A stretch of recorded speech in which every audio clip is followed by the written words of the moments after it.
So my name's Brian, and I'm the Outreach Executive for Vape Dinner Lady. So my story into vaping started in 2008. I was a 30-a-day smoker and I was a professional ballet dancer. At that time, all dancers smoked. It was a weight loss thing. You smoked instead of eating.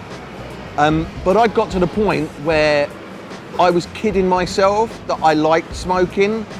I enjoyed it. I was one of them people and never thought I'd quit. I tried to quit because I'd got married and my wife never smoked and was always trying to pressure me. So I tried. I don't chew gum, so quitting gum was never going to be an option for me. I tried the patches and the patches gave me really bad contact rash and night terrors. And on one account where I tried a separate time, insomnia. I didn't sleep for 36 hours. So they obviously weren't working for me. I saw an advert online for one of the first e-cigarettes being sold on eBay. It was right around the time the smoking ban was starting to come into effect. And I thought it was a gimmick. And I'm one of them people, I worked at the time for a technology company, and I've always been a gadget head. So I saw this as cool, new, kind of like smoking, but not. And I bought one.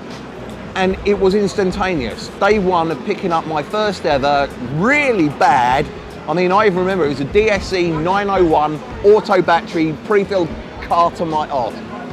But from day one, I never picked up another cigarette. And it worked immediately. And the reason it worked for me is and as I've gone on through the journey, I realized that it was personal triggers. I didn't like smoking. Smoking tastes foul. If someone come up to you and said, here's a drink, I've made it a blended tobacco leaf. You wouldn't drink it. You wouldn't eat something that tastes like fags because they don't taste nice. We kid ourselves into thinking they do. So when I found something that addressed that, got rid of the horrible taste, number two, it addressed my trigger. My trigger was never nicotine.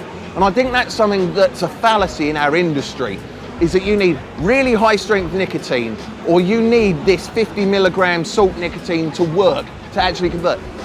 It's a rubbish fallacy. For me, all I needed was to draw something into my lungs and visually see smoke coming out. And that's all I needed. And that was what worked for me, and that addressed all my triggers. And I think that's what we're missing as an industry is almost a consultative process of what is that person's actual trigger that keeps them smoking. And let's address that in whatever way we can. So Dinner Lady at the moment, we've just launched our first ever pod device, and it's a disposable pod device. And the main focus of that is to try and convert the 7 million smokers that are still out there to a healthier option. So we wanted something that was a familiar weight, a familiar length, familiar holding pattern to a traditional cigarette, a familiar inhale pattern to it. We even mined a bit closer, so we've even done the unwrapping of the product and the package design to emulate a cigarette packet. The cellophane around it unwraps like a cigarette packet does. The opening of it is like a cigarette packet. So there's familiarity to it for a smoker that's transitioning. So my 3 tips for anyone that's a smoker currently, that's looking to move on to vaping. The first one is the mental attitude. Okay? The first barrier that you put up as a smoker is that you're quitting something. You're quitting something that you've done probably for a number of years. And denying yourself that pleasure is the first barrier that you're ever going to come across when you try and stop. It's why people can't quit smoking. Because first thing in the morning, when you have your brew, you have a cigarette. And in muscle memory, this pertains exactly to this. When you have a shower, if you think about it, I bet you shower exactly the same way every day. If you went into the shower today and started on your legs instead of your arms, it feels weird. Your body starts to scream and react. We're creatures of habit. If you every morning have your coffee and a brew and a fag, and you don't have the fag, your head screams. That's why you can't quit smoking. First thing is mine, you don't quit. You are not quitting smoking. You are simply smoking in a healthier way. Have that mindset when you start, and I guarantee you'll have a success rate. You'll be very, very happy. Not quitting, just smoking different. The second one, this is my biggest tip, and it's the one I wish I'd done when I transitioned. Get a jam jar. Really important. Get a jam jar, and every single day, put a tenner in the jam jar. No matter what, because when you're a smoker, even if you're brassic, you've got nothing in your pocket, you will find 10 quid for a pack of fags. Every day, 10 quid in the jam jar. If you need coils or you need liquids, you take the money out and you go and get them, but you put £10 in that day, no matter what. At the end of 6 months, go back to that jam jar and treat yourself. And I don't mean redo the carpets, or actually treat yourself, because that money you would have thrown down a toilet every single day, and the money you'll have after 6 months will blow your mind. Properly treat yourself, go on holiday, take the family away for a weekend.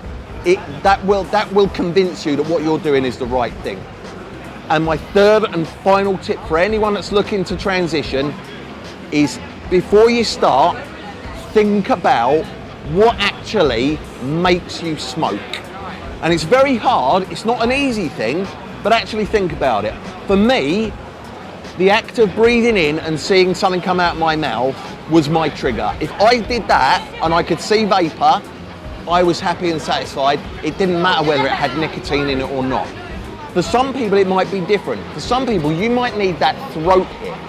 And if you need that throat hit, then you need a free-base nicotine. You don't need a salt nicotine, because you need to experience that throat hit, and you need to feel it. A menthol, really good for that, or a Coolada-based flavour of a 50-50, 18 milligram will probably give you a throat hit. Think about all of those triggers and address them, and I guarantee you the nicotine content will matter nothing. Those are my 3 tips for quitting smoking. I want to say to anyone out there that's thinking of moving over to vaping, do it. Your family will love you for it. Your body will love you for it. Your life will love you for it. Do it. You can find us on Facebook and Instagram, Vape Dinner Lady, website www.vapedinnerlady.com.